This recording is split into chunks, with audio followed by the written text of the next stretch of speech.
Hello friends, എല്ലാവർക്കും നമസ്കാരം. നമ്മുടെ ഇഷ്ടപരമ്പരയുടെ പുതുപുത്തൻ വിശേഷങ്ങളിലേക്ക് ഏവർക്കും സ്വാഗതം. ഇന്ന് എല്ലാവർക്കും നല്ലൊരു ദിവസമാകട്ടെ എന്ന് ആശംസിച്ചുകൊണ്ട് തന്നെ നമുക്ക് വിശേഷങ്ങളിലേക്ക് കടക്കാട്ടോ.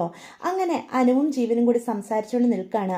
പറയാൻ മടിച്ചു നിൽക്കുന്ന അനുവിനെ ജീവനാണെങ്കിൽ പറയും, ഒരു ഫ്രണ്ടിനോട് സംസാരിക്കുന്ന പോലെ കണ്ട് തനിക്കെന്നോട് സംസാരിക്കാം. ഫ്രണ്ട്സിൻ്റെ അടുത്ത് നമ്മൾ അത്രയ്ക്ക് കംഫർട്ട് ആയിരിക്കില്ലേ, അങ്ങനെ കരുതിയാൽ മതി. തന്നെ കല്യാണം കഴിക്കാൻ പോകുന്ന ചെറുക്കനായിട്ട് താൻ എന്നെ കാണുകയേ വേണ്ട എന്നൊക്കെ പറയാം. അപ്പം ജീവൻ്റെ സംസാരമൊക്കെ നമ്മുടെ അനുവിനും ഒരുപാട് ഇഷ്ടപ്പെടുകയാണ് കേട്ടോ. ജീവൻ്റെ അടുത്ത് അനു പെട്ടെന്ന് തന്നെ വളരെ കംഫർട്ടായിട്ട് മാറുകയാണ്.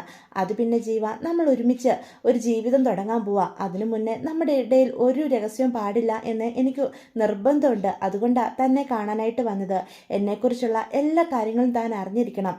എടോ, താൻ ഇങ്ങനെ പറയാതെ കാര്യം എന്താണെന്ന് വെച്ചാൽ തെളിച്ച് പറ. താൻ എന്തു പറഞ്ഞാലും ഞാൻ ആ രീതിയിലേ എടുക്കുള്ളൂ എന്ന് പറയാം. തനിക്കെന്നെ വിശ്വാസമില്ലേ എന്ന് ചോദിക്കുക. ഏയ്, അതുകൊണ്ടല്ല. എങ്കിലും ഇതെങ്ങനെ പറയുമെന്ന് കരുതിയ ഒരു മടി. താൻ പറഞ്ഞോ, എന്താ തനിക്ക് വല്ല അഫെയറും ഉണ്ടായിരുന്ന കാര്യമാണോ പറയാൻ പോകുന്നത് എന്ന് ജീവൻ ചോദിക്കാം. അതെങ്ങനെ ജീവന് മനസ്സിലായി എന്ന് നമ്മുടെ അനുമോളപ്പം ചോദിക്കും കേട്ടോ. എടോ, കോളേജിൽ പഠിക്കുന്ന ഒരു പെൺകുട്ടിക്ക് സ്വാഭാവികമായിട്ടും അതൊക്കെയല്ലേ ഉണ്ടാവുക. തൻ്റെ പ്രായം കഴിഞ്ഞാൽ ഞാനും വന്നത് എനിക്കും ഉണ്ടായിരുന്നേ. അത് പറയാനാണോ താൻ ഇത്ര മടിക്കുന്നത് എന്ന് ജീവൻ ചോദിക്കാം. ഏയ്, ഇതങ്ങനെയല്ല ജീവൻ, ഇത് എൻ്റെ ബന്ധു തന്നെയാ. എൻ്റെ വീടിനടുത്ത് ഒരു വീട് കണ്ടില്ലേ, കൃഷ്ണമംഗലം, അതെൻ്റെ അമ്മയുടെ തറവാടാ. അവിടെ എൻ്റെ അമ്മാവൻ്റെ മകനായിരുന്നു അത് എന്ന് പറയണ. ഈ രണ്ട് കുടുംബങ്ങളും തമ്മിൽ ചെറുപ്പം മുതൽ ശത്രുതയിലാ. എൻ്റെ അമ്മയെ അച്ഛൻ സ്നേഹിച്ച് കല്യാണം കഴിച്ചതാ. അന്നു മുതൽ തുടങ്ങിയ ശത്രുതയാ കൃഷ്ണമംഗലത്തുകാർക്ക് ഞങ്ങൾക്ക് ദേവമംഗലത്തുകാരോട്. ഈ അവർ തമ്മിലുള്ള വഴക്ക് കണ്ട ഞാനും എൻ്റെ ഏട്ടന്മാരും ഒക്കെ വളർന്നത്. അപ്പം ഞങ്ങൾ തമ്മിൽ കല്യാണം കഴിച്ചാൽ ഈ ഇരു കുടുംബങ്ങൾക്കും ഇടയിലുള്ള ശത്രുതയൊക്കെ എന്നേക്കുമായിട്ട് അവസാനിക്കുമെന്ന് ഞാൻ കരുതിപ്പോയി. എൻ്റെ പൊട്ട മനസ്സ് അങ്ങനെ ധരിച്ചുപോയി. അതുകൊണ്ടാണ് അവൻ എൻ്റെ പിന്നാലെ വന്നപ്പം ഞാനും ആ ബന്ധത്തിന് സ്വാഭാവികമായിട്ടും ഏസ് മൂളിയത് എന്ന് പറയാൻ കേട്ടോ. എന്നിട്ട് എന്തുണ്ടായി? അപ്പം തൻ്റെ മുറച്ചെറുക്കനാണ് ആള് എന്ന് ജീവൻ ചോദിക്കാം. എന്നിട്ട് എന്തുണ്ടാകാൻ, ഞാൻ കരുതിയതുപോലെ ഒന്നും ആയിരുന്നില്ല. അലോക് അവൻ അവൻ്റെ ലക്ഷ്യങ്ങൾ നേടിയെടുക്കാൻ വേണ്ടിയാ എൻ്റെ പിന്നാലെ നടന്നത്. അവൻ എന്നെ സ്നേഹിച്ചതുപോലെ അഭിനയിക്കുകയായിരുന്നു. അതൊക്കെ ഞാൻ തിരിച്ചറിഞ്ഞു കഴിഞ്ഞപ്പം ആ ബന്ധം എന്നേക്കുമായിട്ട് ഞാൻ ഉപേക്ഷിക്കുകയും ചെയ്തു എന്ന് പറയാൻ കേട്ടോ. എടോ, ഇത് പറയാനാണോ താൻ ഇത്രയ്ക്കും ബുദ്ധിമുട്ടിയതെന്ന് ചോദിക്കുക. അവൻ വെറുതെ ഇരിക്കുമെന്ന് തോന്നുന്നില്ല ജീവൻ. നമ്മൾ തമ്മിലുള്ള കല്യാണം ഉറപ്പിച്ചെന്നറിഞ്ഞാൽ അത് മുടക്കാനായിട്ട് അവൻ ഏതറ്റം വരെയും പോകും. കാരണം എൻ്റെ കല്യാണം മുടക്കേണ്ടത് അവൻ്റെ മാത്രം ആവശ്യമാണ്. ഈ കല്യാണം നടന്നു കഴിഞ്ഞാൽ അവൻ മനസ്സിൽ ഉദ്ദേശിച്ചിരുന്ന ഒരു കാര്യങ്ങളും നടക്കത്തില്ല. അതുകൊണ്ട് ഇപ്പം തന്നെ അതിനായിട്ടുള്ള മുന്നൊരുക്കങ്ങളിലായിരിക്കും എന്ന് പറയാം. താൻ ഒന്നുകൊണ്ടും പേടിക്കണ്ട. ഇനി അലോക് വന്ന് തന്നെക്കുറിച്ചോ തൻ്റെ വീട്ടുകാരെക്കുറിച്ചോ എന്തു പറഞ്ഞാലും ഞാൻ അതൊന്നും വിശ്വസിക്കാനും പോകുന്നില്ല. താൻ ധൈര്യമായിട്ടിരിക്കും. നമ്മൾ ഒരുമിച്ചൊരു ജീവിതം തുടങ്ങാൻ പോവുക. അതിനു മുന്നേ എല്ലാ കാര്യങ്ങളും എന്നോട് തുറന്നു പറയാൻ കാണിച്ച തൻ്റെ മനസ്സുണ്ടല്ലോ, അത് എത്ര നല്ലതാണെന്ന് എനിക്കിപ്പോൾ ബോധ്യപ്പെടുന്നുണ്ട് എന്ന് പറയാണ്. തന്നെ ഞാൻ ഒരിക്കലും തെറ്റിദ്ധരിക്കില്ല. തൻ്റെ മനസ്സിൽ ഇപ്പം അയാൾക്ക് ഒരു സ്ഥാനവും ഇല്ലല്ലോ എന്ന് ചോദിക്കുക. ഇല്ല, എൻ്റെ മനസ്സിൽ അലോകിന് ഒരു സ്ഥാനവും ഇല്ല. അവൻ എന്നെ ഉപയോഗപ്പെടുത്താനാണ് ശ്രമിച്ചത് എന്ന് ബോധ്യപ്പെട്ട അന്ന് തന്നെ അവനെ ഞാൻ എൻ്റെ ജീവിതത്തിൽ നിന്നും എന്നേക്കുമായിട്ട് പടിയിറക്കിയതാ. എൻ്റെ അച്ഛനും അമ്മയും കാണിച്ചു തരുന്ന ആളെ ഇനി വിവാഹം കഴിക്കുവോളെന്നും ഞാൻ മനസ്സാൽ ഉറപ്പിച്ചതാ എന്ന് പറയാം. അങ്ങനെയാണെങ്കിൽ ഇപ്പം തൻ്റെ മനസ്സിൽ എനിക്കൊരു സ്ഥാനം ഉണ്ടെന്നല്ലേ അതിനർത്ഥം എന്ന് ജീവൻ ചോദിക്കാൻ കേട്ടോ. അത് കേൾക്കുമ്പോൾ അനുമോള് നാണിച്ച് ചിരിക്കും കേട്ടോ. താൻ സമാധാനപ്പെടുക, ഒരു കുഴപ്പമില്ല, നമ്മുടെ കല്യാണത്തെ കാര്യത്തെപ്പറ്റി മാത്രം താൻ ഇനി സ്വപ്നം കണ്ടാൽ മതി എന്നും പറഞ്ഞ് അനുമോളോട് യാത്ര പറഞ്ഞ് ജീവൻ അവിടുന്ന് പോവാണ് കേട്ടോ. അപ്പോൾ ജീവൻ്റെ ആ പെരുമാറ്റമൊക്കെ കാണുമ്പം അനുവിന് ഒരുപാട് സന്തോഷം തോന്നുക. അച്ഛൻ തനിക്കായിട്ട് കണ്ടെത്തി തന്നിരിക്കുന്ന വരൻ തന്നെ അത്രയേറെ മനസ്സിലാക്കുന്ന ഒരാളാണ് എന്ന് അനുവിന് ബോധ്യപ്പെടുക. അപ്പം ജീവൻ യാത്ര ചോദിക്കുമ്പം അനുവും ജീവന് മറുത്ത് ടാറ്റയൊക്കെ കൊടുത്താണ് കേട്ടോ രണ്ടുപേരും പിരിയുന്നത്. രണ്ടുപേരും സന്തോഷത്തോടു കൂടി പോകുന്ന കാണുമ്പോൾ തന്നെ നമ്മുടെ മിത്രയ്ക്കും മീനുവിനും സമാധാനമാകുക. എന്തായി എന്ന് ചോദിച്ച് രണ്ടുപേരും ഓടി വരികയാണ് കേട്ടോ. ജീവൻ വളരെ നല്ല ആളാ ഏടത്തി എന്ന് പറയാം. അതെനിക്ക് നേരത്തെ തന്നെ ബോധ്യപ്പെട്ടതാ എന്ന് മീനു പറയാം. അതുകൊണ്ടാണ് ദേവിയെടുത്തി എല്ലാ കാര്യങ്ങളും ജീവനെ അറിയിക്കണമെന്ന് പറഞ്ഞപ്പം ഞാനും അതിനെ സപ്പോർട്ട് ചെയ്തത്. ജീവന് എല്ലാം ആ രീതിയിൽ എടുക്കാൻ കഴിയുമെന്നേ എനിക്ക് ഉറപ്പുണ്ടായിരുന്നു എന്ന് മീനു പറയാൻ കേട്ടോ. മിത്ര പറയും, എനിക്കിപ്പോഴേ ശ്വാസം നേരെ വീണത്. എല്ലാവർക്കും ഒന്നും അനു പറയുന്ന കാര്യങ്ങൾ ഉൾക്കൊള്ളാൻ കഴിഞ്ഞെന്ന് വരത്തില്ല. പക്ഷേ ജീവൻ വളരെ നല്ല പയ്യനാണ്. അല്ലെങ്കിലും ഇന്നത്തെ കാലത്തെ ചെറുപ്പക്കാരൊക്കെ കണ്ടുപഠിക്കേണ്ട ചിന്താരീതിയൊക്കെയാണ് ജീവനുള്ളത്. നിന്റെ ഭാഗ്യം അനു, ജീവനെ പോലെ ഒരാളെ കല്യാണം കഴിക്കാൻ കിട്ടിയത് എന്ന് മിത്രയും പറയാൻ കേട്ടോ. അത് കേൾക്കുമ്പം അനുമോക്ക് ഒരുപാട് സന്തോഷമാവുക. അപ്പം മീന് ചോദിക്കും, ഇപ്പം നിന്റെ മനസ്സിലെ ആ സമാധാനക്കേടങ്ങ് മാറിയില്ലേ? ഇനിയിപ്പം അലോക് കല്യാണം മുടക്കാനായിട്ട് ജീവൻ്റെ വീട്ടുകാരുടെ അടുത്ത് പോയി എന്തൊക്കെ നുണകൾ പറഞ്ഞു വരുത്തിയാലും അതൊന്നും അവർ വിശ്വസിക്കാൻ പോകുന്നില്ല. അറിയില്ല. എങ്കിലും അലോകിൻ്റെ കാര്യത്തിൽ എനിക്ക് പേടിയുണ്ട് മീനു ചേച്ചി എന്ന് അനു പറയാണ്. അവൻ വെറുതെ ഇരിക്കില്ല. നിങ്ങൾക്ക് ആർക്കും അവൻ്റെ യഥാർത്ഥ സ്വഭാവം അറിയില്ല. അവൻ ആഗ്രഹിച്ച കാര്യങ്ങൾ നേടിയെടുക്കാൻ എത്ര വലിയ ചീത്ത കാര്യം ചെയ്യുന്ന ഒരു വ്യക്തിയാ എന്ന് പറയാം. അപ്പം മിത്ര പറയും, അത് എനിക്കും അറിയാം, അവൻ വെറുതെ ഒന്നും ഇരിക്കാൻ പോകുന്നില്ല, അതിന് കൊച്ചച്ഛനും അവൻ്റെ കൂടെ തന്നെ നിൽക്കും എന്ന് മിത്ര പറയണം. നീ ഒന്നുകൊണ്ട് സങ്കടപ്പെടണ്ട, അവൻ ഏതെങ്കിലും രീതിയിൽ നീയുമായിട്ട് കോണ്ടാക്ട് ചെയ്യാൻ ശ്രമിക്കുകയാണെങ്കിൽ അത് ഞങ്ങളെ അറിയിക്കണമെന്ന് മീനു അനുമോളോട് പറയാം. അല്ലാതെ പേടിച്ച് വരച്ച് നിൽക്കരുത്. അവൻ പല രീതിയിൽ നിന്നെ തകർക്കാനായിട്ട് ശ്രമിക്കും, പക്ഷെ നീ തളർന്നു പോകരുത്, സ്ട്രോങ് ആയിട്ട് തന്നെ നിൽക്കണം എന്ന് പറഞ്ഞു കൊടുക്കുകയാണ് കേട്ടോ. അങ്ങനെ അവരെല്ലാവരോട് സന്തോഷത്തോടു കൂടി ദേവമംഗലത്തേക്ക് തിരിച്ചു പോകാനായിട്ട് തുടങ്ങാം. ഇതേ സമയം കല്യാണം 1 മാസത്തിനുള്ളിൽ നടത്തണം എന്ന് തീരുമാനിച്ചതുകൊണ്ട് തന്നെ കാര്യങ്ങളൊക്കെ നമ്മുടെ ബാലൻ വേഗം ചെയ്യാണ് കേട്ടോ. അപ്പം അനുവിൻ്റെ കല്യാണത്തിനുള്ള കല്യാണക്കുറിയൊക്കെ അച്ചടിച്ചുകൊണ്ട് വന്നേ. അപ്പോൾ വലിയൊരു കെട്ടായിട്ടാ അതുമായിട്ട് ബാലൻ ഗോമതിയുടെ അടുത്തേക്ക് ചെല്ലുന്നത്. ഇതെന്താ ബാലേട്ടാ ഈ കെട്ട്? എടോ താൻ എന്ത് വർത്തമാനമായി പറയുന്നത്? അനുമോളുടെ കല്യാണം ഇങ്ങ് അടുത്തു, ഇത് കല്യാണക്കുറി അച്ചടിച്ചതാ, ഇത്രയേറെയോ? പിന്നല്ലാതെ നമ്മുടെ മോളുടെ കല്യാണം അത്യാഡംബരപൂർവ്വം വേണം നടത്താൻ. ജീവന് അങ്ങനെയൊക്കെ പറഞ്ഞെങ്കിലും നമ്മളായിട്ട് ഒന്നിനും ഒരു കുറവും വരുത്തരുത്. നമ്മുടെ ബന്ധുക്കളെയും പരിചയക്കാരെയും ഈ നാട്ടുകാരെ മുഴുവനും വിളിച്ചിട്ട് വേണം അവളുടെ കല്യാണം നടത്താൻ. അതെൻ്റെ സ്വപ്നമാണ് എന്ന് പറയാം. നാളെ തൊട്ട് നമുക്ക് ഓരോ വീടുകളിൽ കയറി ഇറങ്ങി കല്യാണം വിളിച്ചു തുടങ്ങണം. അതിനാ ഞാൻ പെട്ടെന്ന് തന്നെ കല്യാണക്കുറി അച്ചടിപ്പിച്ചത്. എങ്ങനെയുണ്ട്, താൻ തുറന്നു നോക്കിക്കേ എന്ന് പറയാണ് കേട്ടോ. അപ്പം നമ്മുടെ ഗോമതി അത് തുറന്നു നോക്കുക. അപ്പം അത് കാണുമ്പം ഗോമതിയുടെ കണ്ണൊക്കെ നിറയാണ്. തൻ്റെ അനുമോള് സുമംഗലിയായി ഒരു വീട്ടിലേക്ക് പോകാൻ പോവാണ്. ഇനി 1 മാസം തികച്ച് തൻ്റെ മകള് ഈ വീട്ടിലുണ്ടാവില്ല എന്നൊക്കെ ചിന്തിക്കുമ്പോൾ ഗോമതിയുടെ കണ്ണ് നിറയാ. താനെതിനെ സങ്കടപ്പെടുന്നേ? ഇത്ര പെട്ടെന്ന് അനുമോളുടെ കല്യാണം ഞാൻ ചിന്തിച്ചതേ ഇല്ല ബാലേട്ടാ. ഇതിപ്പം അവൾ അടുത്ത മാസം ഈ സമയമാകുമ്പോൾ നമ്മുടെ കൂടെ കാണത്തില്ലായിരിക്കും അല്ലേ എന്ന് പറയാണ്.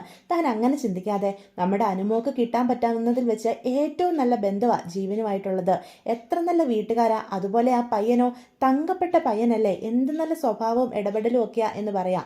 അത് ഭാരേട്ടൻ പറഞ്ഞത് സത്യമാണ്. എനിക്കും ഒരുപാട് ഇഷ്ടപ്പെട്ടു. ഇന്നത്തെ കാലത്ത് ഇങ്ങനെയുള്ള കുടുംബക്കാരെയൊക്കെ കണ്ടു കിട്ടണമെങ്കിൽ മഷിയിട്ട് നോക്കണം എന്ന് ഗോമതിയും പറയാൻ കേട്ടോ. അങ്ങനെ ഗോമതിയും ബാലനും കൂടി കല്യാണക്കുറികൾ അച്ചടിച്ചതൊക്കെ ആയിട്ട് അകത്തേക്ക് കയറി പോവാണേ.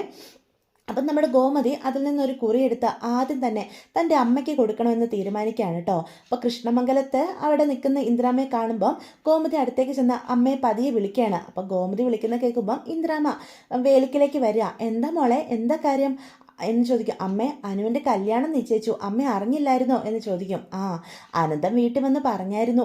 നന്നായി, എവിടുന്ന ബന്ധം എന്ന് ചോദിക്കാം. വളരെ നല്ല പയ്യനമ്മേ, ചെറുക്കൻ്റെ പേര് ജീവന്ന എന്ന് പറയൂട്ടോ.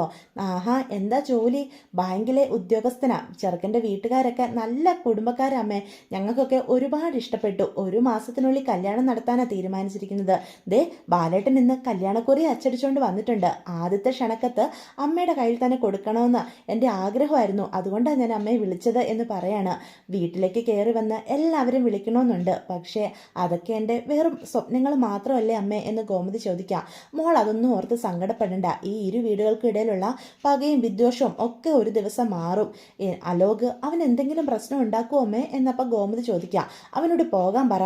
നിനക്ക് അവനൊക്കെ കരുത്തുറ്റ ആൺമക്കൾ 3 പേരില്ലേ, അവനെ നോക്കിക്കോളും എന്ന് പറയാം. പക്ഷെ നേരെ വാ നേരെ പോന്നുള്ള സ്വഭാവം അല്ലല്ലോ അലോകിൻ്റെ. അവൻ പിന്നിൽ നിന്ന് കുത്തുവെന്നാ എൻ്റെ പേടി എന്ന് ഗോമതി പറയാണ്. എൻ്റെ ഏട്ടനും അവന് കൂട്ടു നിൽക്കും, അതാ എനിക്ക് സങ്കടം എന്ന് പറയാം. ഞാനും എൻ്റെ കുടുംബവും തകർന്നു കാണാനല്ലേ അവരൊക്കെ ആഗ്രഹിക്കുന്നത്. മോൾ അത് വിട്, അതൊന്നും ആലോചിക്കണ്ട.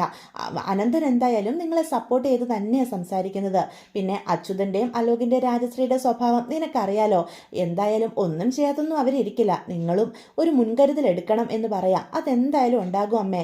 അമ്മ എങ്ങനെയുണ്ടെന്ന് നോക്ക് കല്യാണക്കുറി എന്ന് പറയണം കേട്ടോ. അപ്പോൾ ഇന്ദ്രമ്മ അത് തുറന്നു നോക്കുക. അപ്പം അനുവിൻ്റെയും ജീവൻ്റെയും ഒക്കെ പേര് അതിൽ അച്ചടിച്ചിരിക്കുന്ന കാണുമ്പം നമ്മുടെ ഇന്ദ്രമ്മയുടെ കണ്ണ് നിറയാണ് കേട്ടോ. അങ്ങനെ എൻ്റെ കൊച്ചുമോള് സുമംഗലിയാകാൻ പോവല്ലേ മോളെ, ഇപ്പം എനിക്ക് ഓർമ്മ വരുന്നത് നിന്റെ കല്യാണത്തെ പറ്റിയാ എന്ന് പറയണം കേട്ടോ.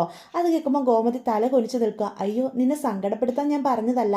അന്ന് എനിക്കുണ്ടായ അതേ സന്തോഷമാണ് നിന്റെ കല്യാണക്കുറി അച്ചടിച്ചെൻ്റെ കയ്യിൽ കിട്ടിയപ്പം അതേ അവസ്ഥയാണ് എനിക്കിപ്പോഴും തോന്നുന്നത്. എൻ്റെ അനുമോള് അവള് ഒരു കല്യാണ പെണ്ണായിട്ട് അമ്മ എന്തായാലും വരും. എൻ്റെ മക്കൾ ആരൊക്കെ എതിർത്താലും ഈ കല്യാണത്തിൻ്റെ ഒരു പിടിച്ചോറ് എനിക്ക് ഉണ്ണണം മോളെ എന്ന് പറയാം. അമ്മ ഉറപ്പായിട്ടും വരണം എന്നും പറഞ്ഞ് ഗോമതി തൻ്റെ അമ്മയെ ചേർത്ത് നിർത്തുവാണ് കേട്ടോ. അപ്പോൾ ഇന്ദ്രാമയ്ക്ക് ഒരുപാട് സങ്കടം തോന്നുവാണേ.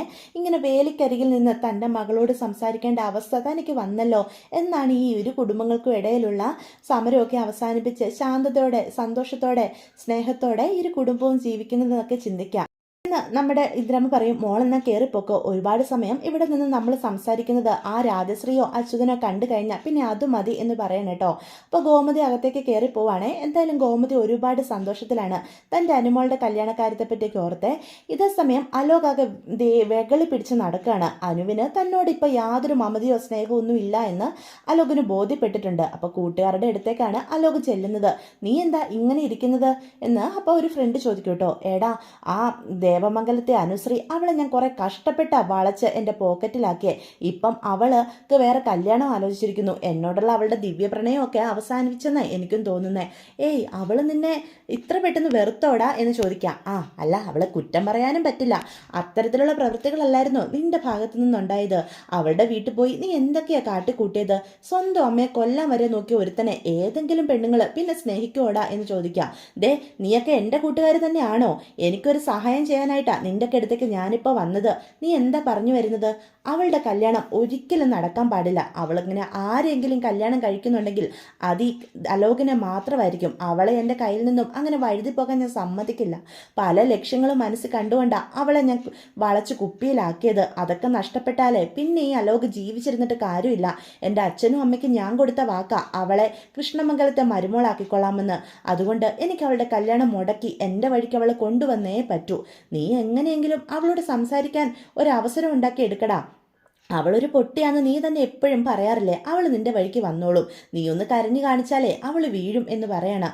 എടാ, അതിന് അവൾ എൻ്റെ ഫോൺ കോൾ പോലും അറ്റൻഡ് ചെയ്യുന്നില്ല. എന്നെ ബ്ലോക്കാക്കി വെച്ചിരിക്കുക.